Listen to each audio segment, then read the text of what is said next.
Well, how can you determine which channel of advertising is most effective? We recently spoke with an expert in digital strategy, Jeremy Anspach, CEO and co-founder of PureCars.com, who answered this question. We asked Jeremy, where are the dealers lacking in their digital strategy? The biggest transformation we're seeing with the most progressive dealers are the ones who all realize they have a finite ad budget, and at the end of the day they need to make the decisions where that budget will take them the furthest and provide the highest return on investment.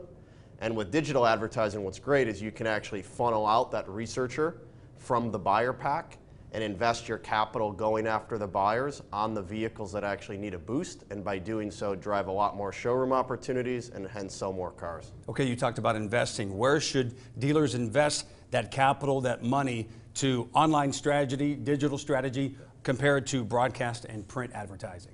Yeah, it's a great question. So I'm not an advocate that says digital only. I've seen plenty of those folks, and I think that a multi-channel strategy makes sense. With that being said, on the digital side, anything you can do that drives the buyer straight to the vehicle details page wins. We see a direct correlation between vehicle detail page views to sale. So the more buyers you can drive to the VDP on the vehicles that need a boost will return results. From there, you then can look at how do you fill more stimulus in the market to drive more interest, and we find that broadcast is a really good opportunity for that. You mentioned the R word, results. That's what we're looking for. That's what dealers are looking for. So how do you compare and determine which channel of advertising is getting the results, is the most effective? Yeah, look, post-click attribution is something everyone is trying to solve for. I don't think there's the magic sauce quite yet that has defined how you can take that digital fingerprint and determine if he bought a car from you. But there are direct correlations that result in a sale. As I mentioned earlier, a VDP view to sale, if it's a good vehicle details page view with a buyer who went there, that's the equivalent of a test drive in the showroom, but on the digital front. So we find the higher the VDP views, the more sales. The ratio gets stronger when that vehicle details page view is optimized with the right content. It's a huge opportunity for dealers. We find that so many detail pages are very unorganized in content, right? The page says AM, FM radio, ABS brakes. The buyer doesn't want to see this. They want to see exactly what you would tell me as a salesman about that vehicle digitally so they can make the decision. Okay, so let's say you have a dealership and they want to jump into the digital strategy, but maybe they don't have the ad budget. So what do you tell them?